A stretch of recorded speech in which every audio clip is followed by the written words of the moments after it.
नमस्कार, आप देख रहे हैं 4 PM और मैं हूं आपके साथ निधि तिवारी। क्या सत्ता पक्ष अब विपक्ष से दबने लगा है? क्या इस देश का विपक्ष अब सरकार से कई गुना ज्यादा मजबूत हो गया है? क्या सदन में अब विपक्ष की आवाज दबाना सरकार के लिए मुश्किल हो जाएगा? क्या खेल जो जगदीप धनखड़ खेलते थे वो खेल अब नए उपराष्ट्रपति नहीं खेल पाएंगे? क्या अब सदन में विपक्ष सत्ता पक्ष पर हावी रहेगा? दरअसल कहते हैं कि जिस चीज को जितना दबाने की कोशिश करो वो उतनी ही ताकत के साथ उभर कर सामने आती है।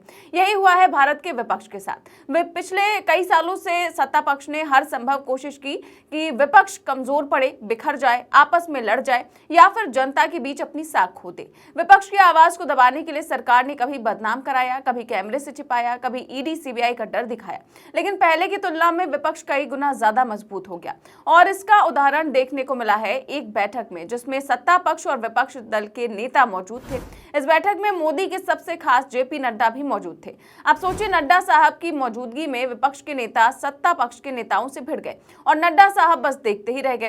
दरअसल हाल ही में उपराष्ट्रपति सीपी राधाकृष्णन की अध्यक्षता में राज्यसभा फ्लोर लीडर्स की एक बैठक बुलाई गई थी जिसमें सरकार और विपक्ष के बीच तीखी नोकझोंक देखने को मिली। इसी बैठक में विपक्षी दलों ने सत्तारूढ़ भाजपा पर आरोपों की बौछार कर दी, जिसके बाद से अब लगने लगा है कि सदन में अब भाजपा का प्रभाव कुछ कम दिखाई देगा और उपराष्ट्रपति जब सदन की अध्यक्षता कर रहे होंगे तो उनको निष्पक्षता दिखानी पड़ेगी। तो इस बैठक में विपक्ष के किस नेता ने भाजपा पर क्या क्या आरोप लगाए जिससे इतना बड़ा बदलाव देखने को मिल सकेगा, सब कुछ बताएंगे आपको इस वीडियो में। याद करिए जगदीप धनखड़ का वो दौर जब विपक्ष को सदन में जगदीप धनखड़ राज्यसभा के सेशन के दौरान अध्यक्ष पद पर बैठकर खुलेआम पक्षपात करते थे। मोदी के मंत्री जब चाहें, जितनी देर चाहें और जो भी कहना चाहें, धनखड़ साहब उन्हें हर चीज के लिए मुस्कुराकर अनुमति दे दिया करते थे। लेकिन उसी जगह अगर विपक्ष का कोई सांसद बोलने के लिए खड़ा होता था तो उसे टोका जाता था, रोका जाता था और ज्यादा होता था तो सस्पेंड कर दिया जाता था।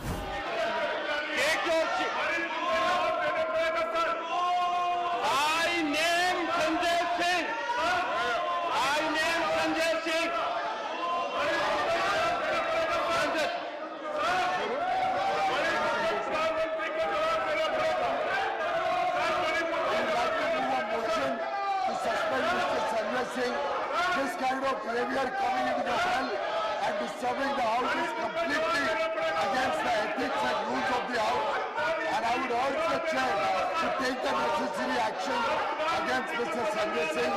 The government wishes to move a motion for the suspension of Mr. Sanjay Singh for the remainder period of the house. Move your motion. Sir, I move the motion that Mr. Sanjay Singh, who has been named by the chair, be hereby suspended for the rest of the duration of the rest of the session until the last day of this current session. तो धनखड़ साहब ने शायद ये मान लिया था कि उनकी कुर्सी जनता ने नहीं बल्कि नरेंद्र मोदी और अमित शाह ने दी है और इसीलिए उनकी निष्ठा संसद से नहीं बल्कि सत्ता से होनी चाहिए। धनखड़ साहब ने मोदी शाह को खुश करने के लिए लोकतंत्र के मूल्यों को ताक पर रखकर काम किया, लेकिन बदले में उनको क्या मिला हम सब जानते हैं। उनको समय से पहले रिटायर होना पड़ा और आज उनको गुमनामी की जिंदगी गुजारनी पड़ रही है। उनको किसी से ना मिलने की परमिशन है, ना किसी से बात करने की। ये सिर्फ एक घटना नहीं थी बल्कि मोदी शाह ने इसे एक उदाहरण सेट किया कि हमारे बताए हुए रास्ते पर नहीं चलोगे तो तुम्हारा भी यही हाल होगा। अब देखिए, इसी डर की साए में सीपी राधाकृष्णन नए उपराष्ट्रपति बने। अब उनके उपराष्ट्रपति बनने के बाद पहली बार उनकी अध्यक्षता में बैठक हुई जिसमें सत्ता पक्ष और विपक्ष दोनों ने हिस्सा लिया। इस बैठक के दौरान सरकार और विपक्ष के बीच तीखी नोकझोंक देखने को मिली। बैठक में विपक्षी दलों ने सत्तारूढ़ भारतीय जनता पार्टी पर यह आरोप लगाया कि वो संसद में विपक्ष की आवाज दबा रही है और सवालों से बच रही है। हिंदुस्तान में छपी इस खबर के मुताबिक बैठक में जेपी नड्डा मौजूद थे और इस दौरान मार्क्सवादी कम्युनिस्ट पार्टी के सांसद जॉन ब्रिटास ने सरकार पर गंभीर आरोप लगाते हुए कहा कि वो विपक्ष के सवालों से लगातार बचती और पारदर्शिता से काम करने से इनकार करती है। उन्होंने कहा कि सरकार ऐसे सवालों की भी अनुमति नहीं देती जिनकी जानकारी आम जनता आरटीआई के जरिए भी हासिल कर सकती है। ये लोकतंत्र के लिए खतरनाक संकेत है।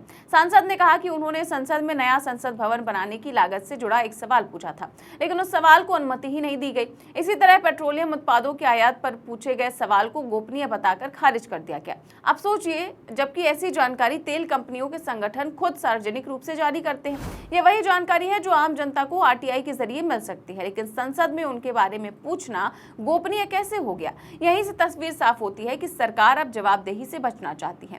इस बैठक में सिर्फ जॉन ब्रिटास ने ही नहीं बल्कि कई विपक्षी नेताओं ने एक सुर में सरकार पर हमला बोला। विपक्षी नेताओं का कहना था कि संसद में सरकार द्वारा सूचना साझा करने में हिचकिचाहट बढ़ रही है। कई बार ऐसे मुद्दों पर भी सवाल रोके जा रहे हैं जो सीधे जनता के हित से जुड़े हुए हैं। एक विपक्षी नेता ने कहा कि जब संसद ही जवाब मांगने का सर्वोच्च मंच है और अगर वहां भी सवाल नहीं पूछे जा सकते तो फिर जवाबदेही कहां होगी? लोकतंत्र का मतलब ही क्या रह जाता है? सोचिए, ये बयान सिर्फ एक टिप्पणी नहीं बल्कि पूरे सिस्टम पर एक सवाल है। उधर बीजेपी की तरफ से कोई सीधा जवाब नहीं दिया गया। पार्टी के नेताओं ने बस इतना कहा कि सभी प्रश्न संसद के नियमों और प्रक्रिया के अनुसार ही स्वीकार किए जाते हैं। लेकिन ये वही बहाना है जो हर बार सुनने को मिलता है जब सरकार जवाब देने से बचती है। लेकिन विपक्ष ने तय कर लिया है कि वो अब चुप नहीं बैठेगा। एक वक्त था जब विपक्ष की आवाज संसद में दबा दी जाती थी, माइक बंद कर दिए जाते थे और जब कैमरे संसद की कार्रवाई दिखाते थे तब जनता को सिर्फ सत्ता पक्ष ही दिखाई देता था। लेकिन अब हालात कुछ बदलते हुए नजर आ रहे हैं। आपको बता दें कि पिछले कुछ सत्रों में संसद में सवालों की अस्वीकृति और विपक्षी सांसदों के निलंबन को लेकर बार बार विवाद हुआ है। विपक्ष का कहना है कि इससे संसद का लोकतांत्रिक चरित्र कमजोर हो रहा है, जबकि सरकार का तर्क है कि वो सदन में सद्भावना और अनुशासन बनाए रखने की कोशिश कर रही है। और जब से मोदी जी 2014 से सत्ता में आए हैं तभी से संसद की कई परंपराओं को बर्बाद किया गया। सोचिए, भाजपा के सांसदों का प्रभाव इतना ज्यादा बढ़ गया था कि वो तय करने लगे कि कौन सा सवाल पूछा जाए और कौन सा नहीं। लेकिन अब विपक्ष ने यह तय कर लिया है कि वो अपनी भूमिका निभाएगा, चाहे कितनी भी मुश्किलें क्यों ना आ जाए। याद करिए, अभी जो पिछला सेशन बीता है उसमें एसआईआर को लेकर विपक्ष ने संसद में कितना हंगामा किया था। एक दिन भी सेशन ठीक से नहीं चलने दिया। मीडिया चैनलों और अखबारों को भी सत्ता पक्ष से ज्यादा विपक्ष को दिखाना पड़ा।